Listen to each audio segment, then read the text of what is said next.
नमस्कार सांग मैंने आपण मानु समस्त मो स्टोरी चैनल स्वागत। चलतु हृदय को छुईला भाया हर स्टोरीटे शुणा कुआरी गर्भवती मार शेष भाग कहानीर पूर्व अध्याय गुड़िक निश्चय पढ़ंतु। आगु आपण मैंने पढ़ी जे साइना महाशैतान को जन्म दे सारी। एबे चलतु आग को शुणा। साइना चेता आसला बेलू देखुंत संतान तांको पाखरे शोइछि। बहुत सुंदर होइछि।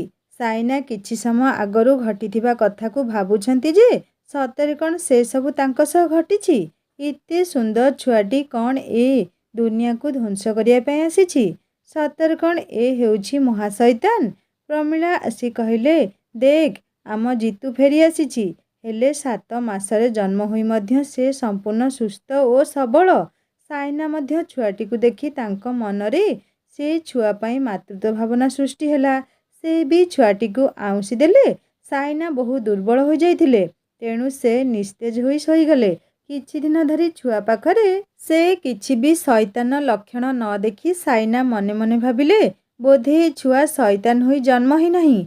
से दिन डाक्तरखाना रे छुआर जन्म समय सबु घटना बोधे तांको मनर भ्रम। सेही समय साइनांको जेजेमा शीतला देवी 2टी रक्षा कवच ब्राह्मणक ठारू आनीदेले।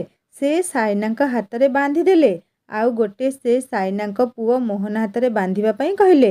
साइना मोहन को स्तन्यपान करौथिबा समय तार हाथ रे जेमिति रक्षा कवच बांधी देले। से आखि खोलिला। तार आखि लाल होई गला। तार श्वेत शरीर कला होई गला। से क्षीर बदल रे साइनांको रक्त शोषिला। साइनांको प्रबल जंत्रणा हला। से साइनांको स्तन को रक्ताक्त करि पकैला। आउ साइना ताकू जेमिति निज स्तनरू छड़ाया पई चेष्टा कले। से सेते जोरे स्तन को कामुड़ी धरिला। साइनांको बुझिबारे बाकी रहिला नहीं जे ए हेउछि महाशैतान। शीतला देवी जेमिति एहा देखिछंती से छुआ को साइनांको ठारू दूर करिया पई चेष्टा कले। से शीतला देवी को ठेली देला। शीतला देवी जाई तळे कचाड़ी होई पड़िले। तांकर चेता जिबा आगुरु से साइनांको महापंडितंको देखा करिया पई कहिले। तापरे साइना देखु देखु मोहन 7-8 वर्षर बालक होईगला। से साइना को कहला ता देहरु ओ साइनांको निज देहरु से रक्षा कवच काढ़ी देया पई। साइना राजी न हेबारु से जाई शीतला देवी को ऊपर बसी पड़ी कहला ताहेले मृत्युर तांडवर प्रथम शिकार मोर एई बुढ़ी हेबो। माँ तू चाहुचु कि मु तो जेजेमा को मारी दिए बोली। साइना कहले नाई मोहन तू काहाकू भी मान नहीं। मोहन साइनांको पाखकू आसिला। साइना ता पाखरे शैतान सबु लक्षण देखि पारुथिले। बरं से शैतान राजा ठारू भी अधिक शक्तिशाली जना पड़ुथुला। सामना दांत 2टी आगकू बाहरी आसिला। से शीतला देवी को रक्त पिया पाई जाउथिबा समय साइना ताको अटकाई निज देहरु आउ ता देहरु रक्षा कवच काढ़ी देले। महाशैतान माँ मते भोक लागुछि कही से जाई साइनाको स्तन्यपान कला। हेले से क्षीर बदले रक्त पिउथुला। आखि बंद करी साइना आखिरु लुह बुहाई चली थांती। से महाशैतान ठारू सेही परी उत्तप्त अनुभव करुथुले। ता सह सेमिति दुर्गंध मध्य पाउथुले जहा से शैतान राजा ठारू पाउथुले। सेही समय साइना प्रमिलांको पाटी शुणिले। साइना ए कौन हेउछि। साइना भाबिले जे प्रमिला बोधे तांको नाती को महाशैतान भावरे देखि सारिछंती। हेले से आखि खोली देखिला बेलू महाशैतान कुनु मोहन रे परिणत होई सारिछि। प्रमिला शीतला देवींको पाखरे बसी देवाशीष को डाकु थांती। साइना मोहन को छाड़ी तांको जेजेमा पाखकू गले। शीतला देवी को सेमाने नेई खटरे शुआई देले। डाक्तर आसी शीतला देवी को चिकित्सा कले। किछि समय परे शीतला देवींको चेता आसिला। हेले से आउ गोड़ हलाई पारु नथिले। डाक्तर कहले पड़ी जिबारु तांकर अंटारू पारालिसिस हो जाइछि। साइना राति रे शीतला देवी पाखरे बसी थांती। पूर्णिमा राति थाए। सेही समय हठात साइना को शैतान आसिले जेमिति लागे सेमिति गरम लागिला। सेही पचा दुर्गंध बास्ना हला। से घूरी देखिला बेलू 7-8 वर्षर महाशैतान तांको सामना रे छिड़ा होइछि। से आसी पुणी कहला माँ मते भोक लागुछि। साइना पूरापूरी भावरे डरी गले कारण से क्षीर नुही बरं रक्त पीब। तेणु से ताकू कहूथांती नाई मते छाड़ी दे मु आउ पारिबी नहीं। से जाई साइनांको स्तन रे मुह लगाइबा पई जाउथाए। सेही समय से बाहरु पड़िशा घरर कुकुर पाटी शुणिला ଏବଂ ସାଇନାଙ୍କୁ ଛାଡ଼ି ଚାଲିଗଲା। ସାଇନା ଟିକେ ଶାନ୍ତ ହୋଇ ନିଶ୍ୱାସ ମାରିଲେ। ସେହି ସମୟରେ ସେ କୁକୁର ବିକଟାଳ ଚିତ୍କାର ଶୁଣିଲେ। ସେ ଦେଖିଲେ ଯେ ମହାଶୈତାନ ତା ବେକକୁ କାମୁଡ଼ି ତାର ରକ୍ତ ପିଉଛି। ତାପରେ ମହାଶୈତାନ କୁଆଡ଼େ ଚାଲିଗଲା। ସାଇନାଙ୍କ ମନରେ ଯେମିତି ଭୟ ଘର କରି ଯାଇଥିଲା। ସେ ଶୀତଳା ଦେବୀଙ୍କୁ ନେଇ ନିଜ ବାପ ଘରେ ଛାଡ଼ିଦେଇ ଦୁର୍ଗା ମାଙ୍କ ମନ୍ଦିରକୁ ଗଲେ। ମାଙ୍କ ମନ୍ଦିରରେ ମହାପଣ୍ଡିତ ଧ୍ୟାନରେ ବସିଥାନ୍ତି। ଯେମିତି ସାଇନା ମାଙ୍କୁ ଜୁହାର ହୋଇ ଉଠିଲେ ପଣ୍ଡିତ କହିଲେ, ମୁଁ ଜାଣିଥିଲି ତୁ ଜଲ୍ଦି ଆସିବୁ। ସାଇନା ମହାପଣ୍ଡିତଙ୍କ ପାଦ ଧରି କାନ୍ଦିବାକୁ ଲାଗିଲେ। ମହାପଣ୍ଡିତଙ୍କୁ କହିଲେ, ବାବା ମୋତେ, ମୋ ପରିବାର ଓ ଏଇ ଦୁନିଆକୁ ମହାଶୈତାନ ଠାରୁ ବଞ୍ଚିବାର ଉପାୟ ଦେଖାଅ। ମହାପଣ୍ଡିତ କହିଲେ, ତୁ ମାଙ୍କ ଭକ୍ତ ହୋଇ କେମିତି ବିବାହ ପୂର୍ବରୁ ସେ ଭୁଲ କଲୁ? କେମିତି ତୁ ବିବାହ ଆଗରୁ ଶାରୀରିକ ସମ୍ପର୍କ ରଖିଲୁ, ଆମିଷ ବି ଖାଇଲୁ? ତୁ ବିବାହ ପୂର୍ବରୁ ଶାରୀରିକ ସମ୍ପର୍କ ରଖି ପାପ କଲୁ। ତେଣୁ ମାଙ୍କ ଆଶୀର୍ବାଦ ତୋ ଉପରୁ ଉଠିଗଲା। ହେଲେ ମା ତତେ ଛାଡ଼ି ନାହାନ୍ତି। ହେଲେ ତୁ ଆଉ ଗୋଟିଏ ଭୁଲ କରୁଛୁ। ସାଇନା କହିଲା, କ'ଣ? ମହାପଣ୍ଡିତ କହିଲେ, ତୁ ବିଧବା ନୁହେଁ, ତୁ ସଧବା। ତୋ ମଥାରେ ଶଙ୍ଖା ସିନ୍ଦୁର ହିଁ ତୋର ଶକ୍ତି ହେବ। ତୁ ସେ ପାପ କରିଥିଲେ ବି ତୁ ସତୀ, କାରଣ ତାହା ଶୈତାନ ଚାଲ ହେଲେ ବି ଶରୀର ଥିଲା ତୋ ସ୍ୱାମୀର। ତୋ ମଥାରେ ସିନ୍ଦୁର ଓ ହାତର ଶଙ୍ଖା ତୋର ଓ ତୋ ସ୍ୱାମୀର ରକ୍ଷା କବଚ ହେବ। ସାଇନାଙ୍କୁ ମହାପଣ୍ଡିତଙ୍କ କଥାରୁ ମନେ ପଡ଼ିଲା ଯେ ଶୈତାନ ରାଜା ମଧ୍ୟ ତାଙ୍କୁ କହିଥିଲା ଯେ ଜିତୁ ବଞ୍ଚିଛନ୍ତି ବୋଲି। ମହାପଣ୍ଡିତ ମା ଦୁର୍ଗାଙ୍କ ପାଖରୁ ଶଙ୍ଖା ସିନ୍ଦୁର ଆଣି ସାଇନାଙ୍କୁ ପିନ୍ଧିବା ପାଇଁ ଦେଲେ। ସାଇନା ଏହା ସବୁରୁ ବଞ୍ଚିବାର ଉପାୟ ପଚାରିବାରୁ ମହାପଣ୍ଡିତ କହିଲେ, ଯେଉଁ ଜାଗାରୁ ଆରମ୍ଭ ହୋଇଥିଲା ସେଠାକୁ ଗଲେ ଯାଇ ଏହାର ସମାଧାନ ପାଇବୁ। ହେଲେ ଶୁଣ, ତତେ ଏବେ ହିଁ ତୋ ଘରକୁ ଯାଇ ଏ ରକ୍ଷା କବଚରେ ବନ୍ଧନ କରିବା ପାଇଁ ପଡ଼ିବ। ତୋ ବାପ ଘରକୁ ବି ରକ୍ଷା କବଚରେ ବାନ୍ଧିବୁ। ନହେଲେ ଶୈତାନ ତୋଠାରୁ ତୋ ଶଙ୍ଖା ସିନ୍ଦୁର ମାନି ତୋର ଶକ୍ତି ଛଡ଼ାଇବା ପାଇଁ ତୋ ପରିବାର ଲୋକମାନଙ୍କ ସହ କିଛି ବି କରିପାରେ। ଆଉ ଗୋଟେ କଥା, ସେ ପ୍ରତିପକ୍ଷ ଶେଷରେ ସେ 3 ବର୍ଷ ବଢ଼ିବ।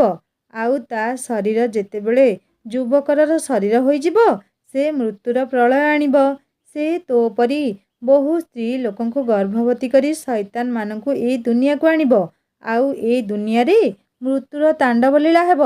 ସାଇନା ମହାପଣ୍ଡିତଙ୍କ ଠାରୁ ଏସବୁ ଶୁଣି ଚିନ୍ତାରେ ପଡ଼ିଗଲେ। ସେ ମହାପଣ୍ଡିତଙ୍କୁ ଏସବୁରୁ ରକ୍ଷା ପାଇବାର ଉପାୟ ପଚାରିବାରୁ ମହାପଣ୍ଡିତ କହିଲେ, ଏସବୁର ଅନ୍ତ ହେବାର ଗୋଟିଏ ଉପାୟ ହେଉଛି, ଯେଉଁ ଜାଗାରୁ ଏହା ଆରମ୍ଭ ସେଇଠାରେ ଏହାର ଶେଷ ହେବ। ସାଇନା ଏ କଥା ଶୁଣି ଚିନ୍ତାରେ ବସିଲେ। କିଛି ସମୟ ପରେ ତାଙ୍କୁ ମନେ ପଡ଼ିଲା ଯେ ଏସବୁ ତ ମିଳନପୁର ଯିବାରୁ ଆରମ୍ଭ ହୋଇଛି। ସେ ମିଳନପୁର କଥା କହିବାରୁ ମହାପଣ୍ଡିତ ଆଖି ବନ୍ଦ କରି ବସିଲେ। କହିଲେ, ମିଳନପୁର ତ ଗୋଟେ ମାଧ୍ୟମ ଥିଲା। ହେଲା, ଏହା ତୁ ମିଳନପୁର ପହଞ୍ଚିବା ଆଗରୁ ଆରମ୍ଭ ହୋଇସାରିଛି। ସେହି ସମୟରେ ସାଇନାଙ୍କର ମନେ ପଡ଼ିଲା ଶୈତାନ କହିଥିବା କଥା ଯେ ନିଶାର ରକ୍ତ ସୁଦାମପୁର ଗେଟ୍ ପାଖ ଝରଣା ଜଳରେ ମିଶିଥିବାରୁ ଏସବୁ ସେ କରିପାରିଲା। ଏବେ ସାଇନା କିଛି କିଛି ଟିକେ ଟିକେ ବୁଝିପାରୁଥାନ୍ତି। ସେ ବୁଝିପାରୁଥାନ୍ତି ଯେ ଏସବୁ କାମ ସୁଦାମପୁର ସେଇ ଶୈତାନ କାମ। ସେ କିଛି ନ କହି ସେଠାରୁ ଉଠି ସିଧା ଘରକୁ ଯାଇ ବନ୍ଧନ କରିଦେଲେ ଏବଂ ସୁଦାମପୁର ଅଭିମୁଖେ ବାହାରିଲା ବେଳକୁ ରାସ୍ତାରେ ସୋହନ ତାଙ୍କୁ ଫୋନ୍ କରିଲେ। ସାଇନା ଯାଇ ସହନକୁ ଦେଖା କଲେ। ସେତେବେଳେ ସହନ କହିଲେ, ସେମାନେ ଯେତେବେଳେ ଝରଣା ପାଖରେ ଥିଲେ ସେ ଫଟୋ ଉଠାଇଥିଲେ। ଆଉ ସେ ଫଟୋରେ ଝରଣା ଜଳରେ ଗୋଟିଏ ଅଦ୍ଭୁତ ଲୋକର ଫଟୋ ଆସିଛି। ସାଇନା ସେ ଫଟୋ ଦେଖି ଆଶ୍ଚର୍ଯ୍ୟ ହୋଇଗଲେ, କାରଣ ସେ ଫଟୋ ହେଉଛି ଶୈତାନର। ସହନ ମଧ୍ୟ ସାଇନାଙ୍କୁ ଜିଦ୍ କରି କହିଲେ, ସେ ବି ସାଇନାଙ୍କ ସହ ଯିବେ। ତାପରେ ସାଇନା ସହନକୁ ରକ୍ଷା କବଚ ଦେଇ କହିଲେ, ସେ କିନ୍ତୁ ଯେମିତି କହିବେ ସେମିତି କରିବେ। ତାପରେ ସାଇନା ଓ ସହନ ସହନଙ୍କ ଗାଡ଼ିରେ ଗଲେ। ସହନ ଓ ସାଇନା ସୁଦାମପୁର ବାଇପାସରେ ପହଞ୍ଚିଲେ। ସାଇନା ଦୂରରୁ ସୁଦାମପୁର କୋଠା ଦେଖି ଆଶ୍ଚର୍ଯ୍ୟ ହୋଇଗଲେ, କାରଣ ତାଙ୍କର ମନେ ପଡ଼ିଲା ଯେ ସେ ସେଦିନ ରାତିରେ ସେହି କୋଠାକୁ ହିଁ ଯାଇଥିଲେ। ସାଇନା ସହନକୁ ସେଠାରେ ଅଟକିବା ପାଇଁ କହିଲେ। ସହନ କିନ୍ତୁ ନ ମାନି ସୁଦାମପୁର ଗାଁ ରାସ୍ତାରେ ସାଇନାଙ୍କ ସହ ଗଲେ। ହେଲେ ବାଇପାସରୁ ସୁଦାମପୁରକୁ ରାସ୍ତା ଜଙ୍ଗଲ ଭିତର ଦେଇ 5 କିଲୋମିଟର ଘୁରାଥାଏ, କାରଣ ସୁଦାମପୁରକୁ ରାସ୍ତା ସିଧା ନଥିଲା। ଜଙ୍ଗଲ ଭିତରେ ଗାଡ଼ି ପମ୍ପଚର ହୋଇଗଲା। ଗାଡ଼ି ଠିକ୍ କରି ଗାଁ ପାଖରେ ପହଞ୍ଚିଲା ବେଳକୁ ସାଇନାଙ୍କୁ ଲାଗିଲା ଯେମିତି ସେ ଆଗରୁ ସେଠାକୁ ଯାଇଛନ୍ତି। ସେଠାରେ କିଛି ସମୟ ଚାରିଆଡ଼େ ଦେଖିଲା ବେଳକୁ ସାଇନାଙ୍କୁ ଲାଗୁଥାଏ ଯେମିତି ସେଠାରେ ତାଙ୍କୁ ବହୁତ ଜଣ ଲୀଳାବତୀ କହି ଡାକୁଛନ୍ତି। ସାଇନା ତାପରେ ସୁଦାମପୁର କୋଠାରେ ପହଞ୍ଚିଲେ। ସେ ବୁଝିଗଲେ ଯେ ଏଇଟା ସେଇ କୋଠା ଯେଉଁଠାକୁ ସେଦିନ ରାତିରେ ସେ ଜିତୁ ଭାବି ଶୈତାନ ସହ ଯାଇଥିଲେ। ସନ୍ଧ୍ୟା ହୋଇଯିବାରୁ ତାଙ୍କୁ ସେଠାରେ ବହୁତ ଲୋକ ଦେଖାଗଲେ, ହେଲେ ସହନକୁ କିଛି ଦେଖାଯାଉନଥାଏ। ସାଇନା ସହନକୁ ଗାଡ଼ିରେ ରହିବା ପାଇଁ ରାଣ ନିୟମ ଦେଇ କହିଲେ। ତାପରେ ସେ ଏକୁଟିଆ ଭିତରକୁ ଗଲେ। ସେ ଭିତରେ ଦେଖିଲେ ଯେ ସେଇ କୋଠାରେ ସେ ଘୂରି ବୁଲୁଛନ୍ତି। ସେ ଚୁଲବୁଲି ଝିଅଟି ହୋଇ ଘୂରି ବୁଲୁଛନ୍ତି।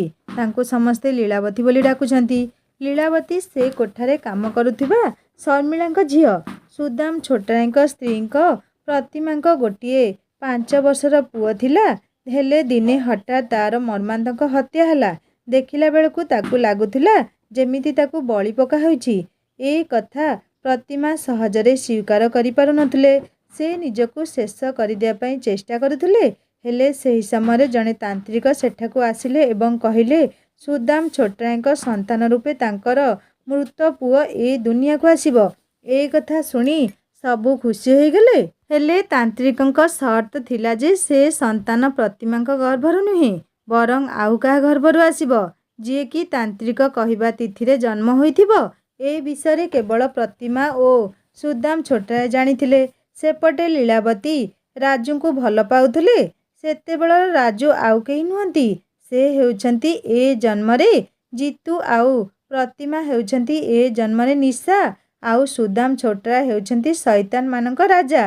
ଶର୍ମିଳା ରାଜୁ ଓ ଲୀଳାବତୀଙ୍କ ପ୍ରେମ କଥା ଶୁଣି ଖୁସି ହୋଇଗଲେ ଏବଂ ବିବାହ ପାଇଁ ରାଜି ହୋଇଗଲେ। ବିବାହ ଆଗରୁ ସେ ପଣ୍ଡିତଙ୍କୁ ଲୀଳାବତୀ ଓ ରାଜୁଙ୍କ ଜାତକ ଦେଖାଇଲେ। ଲୀଳାବତୀଙ୍କ ଜାତକ ଦେଖୁଥିବା ସମୟରେ ପ୍ରତିମା ସେଠାରେ ପହଞ୍ଚିଗଲେ। ସେ ଜାଣିପାରିଲେ ଯେ ଲୀଳାବତୀ ତାନ୍ତ୍ରିକ କହିଥିବା ତିଥିରେ ଜନ୍ମ ହୋଇଥିବା ଝିଅ। ଏ କଥା ସୁଦାମ ଛୋଟରାୟଙ୍କୁ ସେ ଜଣାଇବାରୁ ସୁଦାମ ଛୋଟରାୟ ଶର୍ମିଳାଙ୍କୁ ବାଧ୍ୟ କରାଇଲେ ଯେ ତାଙ୍କ ଝିଅ ଲୀଳାବତୀର ବିବାହ ତାଙ୍କ ସହିତ କରିବା ପାଇଁ।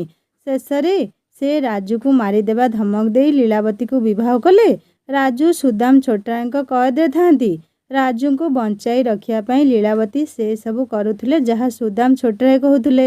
କିଛି ମାସ ଭିତରେ ଲୀଳାବତୀ ଗର୍ଭବତୀ ହେଲେ। ପ୍ରତି ଅମାବାସ୍ୟାରେ ସୁଦାମ ଛୋଟରାୟ ଲୀଳାବତୀଙ୍କ ଆଖିରେ କପଡ଼ା ବାନ୍ଧି ସେ ତାନ୍ତ୍ରିକ ପାଖକୁ ନେଇ ଯାଉଥିଲେ, ଆଉ ତାଙ୍କୁ ସେଠାରେ ମଣିଷ ରକ୍ତରେ ଗାଧୋଉଥିଲେ ଏବଂ ତାଙ୍କ ପେଟରେ ହାତ ଦେଇ ସେ ତାନ୍ତ୍ରିକ କ'ଣ ସବୁ ମନ୍ତ୍ର ଉଚ୍ଚାରଣ କରୁଥିଲା।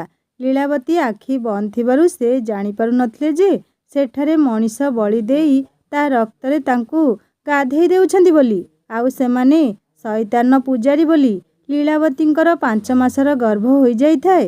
ସେଦିନ କେମିତି କେଜାଣି ତାଙ୍କ ଆଖିର କପଡ଼ା ଖସିଗଲା ଏବଂ ସେ ମଣିଷ ବଳି ଆଉ ରକ୍ତ ସ୍ନାନ ନିଜ ଆଖିରେ ଦେଖିଲେ। ଏସବୁ ସେ ବାରଣ କରିଥିଲେ ମଧ୍ୟ ସେମାନେ ଶୁଣିନଥିଲେ।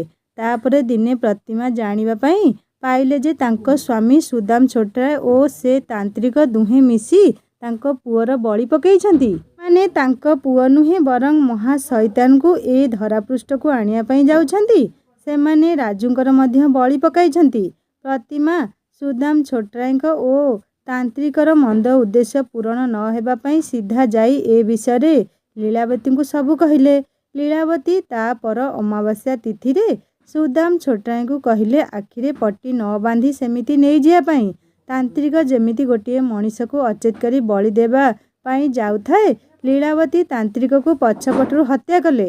ସୁଦାମ ଅଟକାଉଥିବା ସମୟରେ ଲୀଳାବତୀ ସୁଦାମ ଛୋଟରାୟଙ୍କୁ ବି ଛୁରୀ ଭୁଷିଦେଲେ।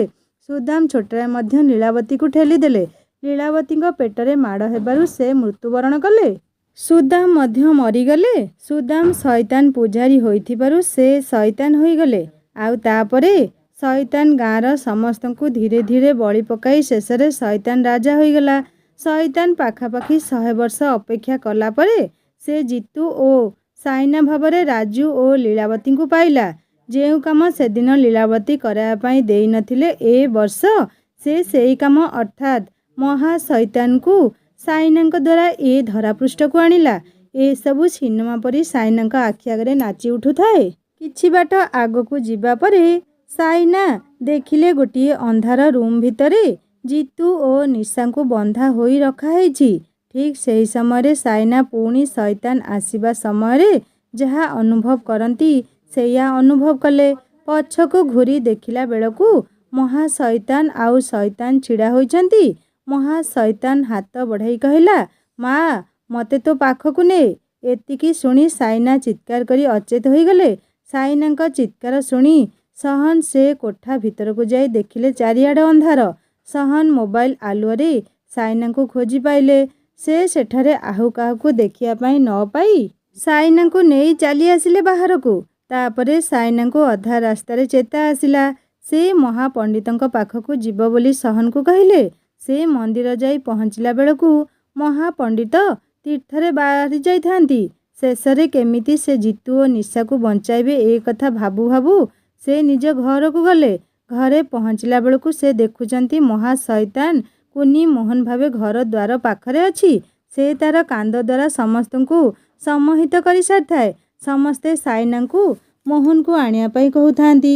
ସେହି ସମୟରେ ପ୍ରମିଳା ସାଇନାଙ୍କ କଥା ନ ଶୁଣି ମୋହନକୁ ଘରକୁ ଆଣିବା ପାଇଁ ଗଲେ। ଯେମିତି ସେ ମୋହନ ପାଖକୁ ଗଲେ ମୋହନ ମହାଶୈତାନ ହୋଇଗଲା। ସେ ହାହାହା ମାରି ହସିବାକୁ ଲାଗିଲା। ସେ ସମସ୍ତଙ୍କୁ ସମ୍ମୋହିତ କରିସାରିଥାଏ। ହେଲେ ସେ ସାଇନାଙ୍କ ଶଙ୍ଖା ଆଉ ସିନ୍ଦୁର ପାଇଁ ସାଇନାଙ୍କୁ କିଛି କରିପାରୁନଥାଏ। ଶେଷରେ ସେ ପ୍ରମିଳାଙ୍କୁ ମାରିଦେବାର ଧମକ ଦେଇ କହିଲା ସାଇନାଙ୍କୁ ତାଙ୍କ ହାତରୁ ଶଙ୍ଖା କାଢ଼ିଦେବା ପାଇଁ ଓ ମଥାରୁ ସିନ୍ଦୁର ପୋଛି ଦେବା ପାଇଁ କହିଲା। ଶୈତାନ ରାଜା ବି ଆସି ସେଠାରେ କହିଲା ଯଦି ମହାଶୈତାନ କଥା ନ ମାନନ୍ତି ତେବେ ଜିତୁ ଓ ନିଶାକୁ ମାରିଦେବ ବୋଲି। ଶେଷରେ ବାଧ୍ୟ ହୋଇ ସାଇନା ଏଥର ବି ଶୈତାନ ରାଜା ଓ ମହାଶୈତାନ କଥା ମାନିନେଲେ। ରକ୍ଷା କବଚ ଘରୁ ବାହାର କରିଦେଲେ। ଶେଷରେ ମହାଶୈତାନ ଓ ଶୈତାନ ଭିତରକୁ ପ୍ରବେଶ କଲା। ସେଦିନ ଗୋଟିଏ ପକ୍ଷ ସରିଥିବାରୁ ମହାଶୈତାନ 10 ବର୍ଷର ଶିଶୁ ହୋଇଯାଇଥାଏ। ସେ ସମ୍ମୋହିତ କରି ସାଇନାଙ୍କୁ ଛାଡ଼ି ବାକି ସମସ୍ତଙ୍କୁ ସେ ନିଜର ବଶୀଭୂତ କରିଦେଇଥାଏ। ସମସ୍ତେ ମୋହନର ମହାଶୈତାନ ରୂପ ଭୁଲି ଯାଇଥାନ୍ତି। ଭିତରକୁ ଆସି ମହାଶୈତାନ ମା କହି ସାଇନାଙ୍କ ଠାରୁ ସ୍ତନ୍ୟପାନ କରିବାରେ ଲାଗିଲା। ଏତେ ବଡ଼ ଛୁଆକୁ ସ୍ତନ୍ୟପାନରେ କ୍ଷୀର ବଦଳରେ ରକ୍ତ ପିଇବାରେ ସାଇନାଙ୍କୁ ଯମ ଯନ୍ତ୍ରଣା ପରି ଲାଗୁଥାଏ। ଏବେ ମୋହନର ଜନ୍ମକୁ 3 ମାସ ବିତି ଯାଇଥାଏ। ତାର ଶରୀର ଏବେ ଶୈତାନ ଯୁବକ ଅବସ୍ଥା ହୋଇଯାଇଥାଏ। ସହନ ମହାପଣ୍ଡିତ ଆସିବା ପରେ ଏ ସବୁରୁ ଉଦ୍ଧାର ପାଇଁ ଯାଇ ବୁଝିଲେ। ମହାପଣ୍ଡିତ କହିଲେ ସାଇନା ଗର୍ଭବତୀ ଅବସ୍ଥାରେ ନିଜ ଛୁଆକୁ ରକ୍ଷା କରିବାର ପ୍ରତିଶ୍ରୁତି ଦେଇଛନ୍ତି। ତେଣୁ ତାଙ୍କ ବିନା କେହି ମହାଶୈତାନକୁ ମାରିପାରିବ ନାହିଁ। ସେ ଗୋଟିଏ ଯୋଜନା ସହନଙ୍କ ମୋବାଇଲରେ ସାଇନାଙ୍କୁ କହିବେ ବୋଲି କହିଲେ। ହେଲେ ମହାଶୈତାନ ପାଇଁ ସେ ମନ୍ଦିର ଯାଇପାରୁନଥିବାରୁ ସେ ତାଙ୍କୁ ତାଙ୍କ ବାପ ଘରକୁ ଯାଇ ସେଠାରେ ଥିବା ଠାକୁର ଘରେ ବସି ଶୁଣିବା ପାଇଁ କହିଲେ। ସାଇନାଙ୍କ ଘର ରକ୍ଷା କବଚରେ ବନ୍ଧନ ହୋଇ ଥିବାରୁ ଶୈତାନ ରାଜା ଓ ମହାଶୈତାନ ସେଠାକୁ ଯାଇପାରିଲେ ନାହିଁ। ଠାକୁର ଘର ବାହାରେ କଥା ହେଉଥିବାରୁ ସେମାନେ କିଛି ଶୁଣିପାରିଲେ ନାହିଁ। ସାଇନାଙ୍କୁ ମହାପଣ୍ଡିତ ଯୋଜନା କହିଦେଲେ। ଯୁବକ ହୋଇଯାଇଥିବାରୁ ମହାଶୈତାନ ତାପର ଅମାବାସ୍ୟାରେ କାହାରି ନା କାହାରି ସହିତ ସେ ଶାରୀରିକ ସମ୍ପର୍କ ରଖିବ ଏବଂ ତାର ଉତ୍ତରାଧିକାରୀ ଏ ଦୁନିଆକୁ ଆଣିବା ପାଇଁ ଚେଷ୍ଟା କରିବ। ଯୋଜନା ମୁତାବକ ସାଇନା ଶୈତାନ ରାଜାଙ୍କୁ ଅମାବାସ୍ୟା ଦିନ ସ୍ମରଣ କରି କହିବେ ଯେ ମୁଁ ଆଜି ମୋ ନିଜ ଇଚ୍ଛାରେ ତୁମକୁ ମୋ ସ୍ୱାମୀ ଭାବରେ ଗ୍ରହଣ କରୁଛି। ଆଜି ତୁମେ ଆସି ମୋ ସହ ସମ୍ପର୍କ ରଖ। ଏ କଥା ଶୁଣି ଶୈତାନ ରାଜା ମନରେ କାମନା ଜାଗୃତ ହେଲା। ସେପଟେ ସାଇନା ମହାଶୈତାନଙ୍କୁ କହିବେ ତତେ ମୁଁ ଆଜି ମୋ ପୁଅ ଭାବେ ଗ୍ରହଣ କଲି। ତୁ ଆସି ରାତିରେ ମୋ ଠାରୁ ଖୁସିରେ ସ୍ତନ୍ୟପାନ କରି ଯିବୁ। ଶୈତାନ ରାଜା ସାଇନାଙ୍କୁ ନିଜ ସାଥିରେ ସେହି ସୁଦାମପୁର କୋଠାକୁ ନେଇଗଲା। ସାଇନା ମନେ ମନେ ଭୟଭୀତ ହେଉଥାନ୍ତି। ହେଲେ ଏଇଟା ତାଙ୍କ ପାଖରେ ଶେଷ ରାସ୍ତା ଥିଲା। ମା ହୋଇ ସେ ଆଜି ତାଙ୍କ ପୁଅକୁ ମାରିବେ ଭାବି ବିଚଳିତ ହେଉଥାନ୍ତି। ସେଠାରେ ସେ ପହଞ୍ଚିଲା ବେଳକୁ ଦେଖିଲେ ମହାଶୈତାନ ସେଠାରେ ପହଞ୍ଚି ସାରିଛି। ସେ ନିଶା ସହ ଶାରୀରିକ ସମ୍ପର୍କ ରଖିବା ପାଇଁ ଯାଉଛି। ସେପଟେ ଶୈତାନ ରାଜା ପାଖରେ ଶରୀର ନଥିବାରୁ ସେ ଜିତୁଙ୍କ ଶରୀରରେ ପ୍ରବେଶ କରି ସାଇନାଙ୍କ ପାଖକୁ ଶାରୀରିକ ସମ୍ପର୍କ ରଖିବା ପାଇଁ ଆସିଛି। ମହାଶୈତାନ ତା ବାପା କିଏ ବୋଲି ଜାଣିନଥାଏ। ଯେମିତି ଶୈତାନ ରାଜା ସାଇନାଙ୍କ ପାଖକୁ ମିଶିବା ପାଇଁ ଆସିଛି ସାଇନା ମୋ ପୁଅ ପାଟି କରି ଚିଲେଇଲେ ଶୈତାନ ମୋତେ ବଞ୍ଚା। ପାଟି କରିବାରୁ ମହାଶୈତାନ ନିଶାକୁ ଛାଡ଼ି ଦେଇ ନିଜ ମା ପାଖକୁ ଆସିଛି। ସେ ତା ବାପା କିଏ ବୋଲି ଜାଣିନାହିଁ କାରଣ ଶୈତାନ ରାଜା କହିବା ପାଇଁ ମନା କରିଥିଲା। ତେଣୁ ସେ ନିଜ ମା ପାଖରେ ଆଉ କାହାକୁ ଦେଖି ସହିପାରିଲା ନାହିଁ ଏବଂ ଜିତୁଙ୍କୁ ମାରିବା ପାଇଁ ଚାହିଁଛି। ସେହି ସମୟରେ ଶୈତାନ ରାଜା ଜିତୁଙ୍କ ଶରୀର ଛାଡ଼ି ଦେଇ ପୁଅକୁ ବୁଝାଇବା ପାଇଁ ଚେଷ୍ଟା କରିଛି। ହେଲେ ମହାଶୈତାନ ଅତ୍ୟଧିକ ଶକ୍ତିଶାଳୀ ହୋଇଥିବାରୁ ସେ ଶୈତାନ ରାଜାକୁ ତା ଆଖିର ନିଆଁରେ ଜଳାଇ ଦେଇଛି। ସେତିକି ସମୟ ଭିତରେ ସେଠାରେ ଲୁଚି ରହିଥିବା ସହନ ଓ ମହାପଣ୍ଡିତ ଜିତୁ ଓ ନିଶାଙ୍କୁ ରକ୍ଷା କବଚ ବାନ୍ଧି ସାରିଛନ୍ତି। ତାପରେ ସାଇନା ମହାଶୈତାନକୁ ସ୍ତନ୍ୟପାନ ପାଇଁ ଆମନ୍ତ୍ରଣ କରିବାରୁ ମହାଶୈତାନ ଆସି ମନ ଖୁସିରେ ତା ମା ସାଇନାଙ୍କ ପାଖରୁ ଆଖି ବନ୍ଦ କରି ସ୍ତନ୍ୟପାନରେ ରକ୍ତ ପିଉଥାଏ। ସେହି ସମୟରେ ମହାପଣ୍ଡିତ ଦୂରରୁ ମା ଦୁର୍ଗାଙ୍କ ତ୍ରିଶୂଳ ସାଇନାଙ୍କ ପାଖକୁ ଛାଟିଲେ। ସାଇନା ମହାଶୈତାନକୁ ସ୍ତନ୍ୟପାନ କରାଉଥିବା ସମୟରେ ସେ ତ୍ରିଶୂଳ ନେଇ ମହାଶୈତାନ ପେଟରେ ଭୁସିଲେ। ମହାଶୈତାନ ବିକଟାଳ ଚିତ୍କାର କରି ଉଠିଲା, ମା ତୁ ଏଇ କ'ଣ କଲୁ? କହି ସେ କୁନି ମୋହନରେ ପରିଣତ ହେଲା। ତା ମୃତ୍ୟୁରେ କୋଠାଟି ହଲିବାକୁ ଲାଗିଲା। ସାଇନା କୁନି ମୋହନର ମୃତ ଶରୀରକୁ ଦେଖି ଭାବ ବିହ୍ୱଳ ହୋଇ ଉଠିଲେ। ଯାହା ହେଲେ ବି ତାକୁ ନିଜ ଗର୍ଭରେ ଧାରଣ କରିଥିଲେ ନା। ମହାପଣ୍ଡିତ ଜିତୁ, ସହନ ଓ ନିଶା ସାଇନାଙ୍କୁ ଟାଣି ଟାଣି ଏହି କୋଠାରୁ ବାହାରକୁ ନେଇ ଆସିଲେ। ସେହି ସମୟରେ କୋଠାରେ ଧୀରେ ଧୀରେ ନିଆଁ ଆପେ ଆପେ ଲାଗିଗଲା। ସେମାନେ ସୁଦାମପୁର ବାଇପାସ୍ ପହଞ୍ଚିଲା ବେଳକୁ ସେହି ଘରଟି ଜୋରରେ ବ୍ଲାଷ୍ଟ ହେବାର ଶବ୍ଦ ଶୁଣାଗଲା। ଘୁରି ଦେଖିଲା ବେଳକୁ ସୁଦାମପୁରର ସେ କୋଠା ବୋମା ବିସ୍ଫୋରଣ ପରି ମାଟିରେ ଲୀନ ହୋଇଯାଇଛି। ଜିତୁଙ୍କୁ ଘରେ ଜୀବିତ ଦେଖି ସବୁ ଖୁସି ହୋଇଗଲେ। ହେଲେ ସାଇନାଙ୍କୁ ଏ ସବୁରୁ ବାହାରିବା ପାଇଁ 2-3 ବର୍ଷ ଲାଗିଥିଲା। ସାଇନା ଓ ଜିତୁ ଡାକ୍ତର ହୋଇସାରିଥାନ୍ତି। ସାଇନା ସବୁରୁ ବାହାରିଲା ପରେ ସେ ଜିତୁଙ୍କୁ ପୁରା ବିଧିପୂର୍ବକ ବିବାହ କଲେ। ଏବେ ସେ ଦୁହେଁ ରକ୍ଷା କବଚ ସବୁବେଳେ ବାନ୍ଧି ରଖିଥାନ୍ତି। ବିବାହର 3 ବର୍ଷ ପରେ ମାନସିକ ସ୍ତରରେ ପ୍ରସ୍ତୁତ ହୋଇ ସେ ପୁନଶ୍ଚ ମା ହେବା ପାଇଁ ଯାଉଛନ୍ତି। ହେଲେ ଏ ଯାଏଁ ତାଙ୍କ ମନରେ ମହାଶୈତାନର ଭୟ ଯାଇ ନାହିଁ। କାଳେ ସେ ଆଉ ଥରେ ଫେରି ଆସିବ କି? ସାଙ୍ଗମାନେ, କାହାଣୀଟିକୁ ଏଠି ସମାପ୍ତ କରୁଛି। ପୁଣି ଦେଖାହେବ ଆପଣମାନଙ୍କ ସହିତ ଗୋଟିଏ ନୂଆ କାହାଣୀ ସହିତ। କାହାଣୀ କେମିତି ଲାଗିଲା ମୋତେ ନିଶ୍ଚୟ କମେଣ୍ଟ କରି ଜଣାଇବେ। ଆଉ କେମିତିକା କାହାଣୀ ଆପଣମାନେ ଶୁଣିବାକୁ ଚାହୁଁଛନ୍ତି ମୋତେ ନିଶ୍ଚୟ କମେଣ୍ଟ କରିବେ। ଆଉ କାହାଣୀ ଯଦି ଆପଣମାନଙ୍କ ହୃଦୟକୁ ଛୁଇଁ ପାରିଥାଏ ଲାଇକ୍ଟିଏ କରିବେ, ସାଙ୍ଗମାନଙ୍କ ସହିତ ସେୟାର କରିବେ। ଆଉ ଯଦି ମୋ ଚ୍ୟାନେଲରେ ନୂଆ ଅଛନ୍ତି ତାହେଲେ ସବସ୍କ୍ରାଇବ୍ କରି ବେଲ୍ ଆଇକନ୍ ଦେବେ। ହିନ୍ଦୀ ଷ୍ଟୋରି ଚ୍ୟାନେଲରେ ନୂଆ କାହାଣୀ ଅପଲୋଡ଼ ହୋଇଯାଇଛି। ଆପଣମାନେ ଭିଜିଟ୍ କରି କାହାଣୀ ଶୁଣନ୍ତୁ। ଲାଇକ୍, ସେୟାର, ସବସ୍କ୍ରାଇବ୍ କରିବାକୁ କେବେ ଭୁଲନି। ରହୁଛି। ନମସ୍କାର, ଜୟ ଜଗନ୍ନାଥ।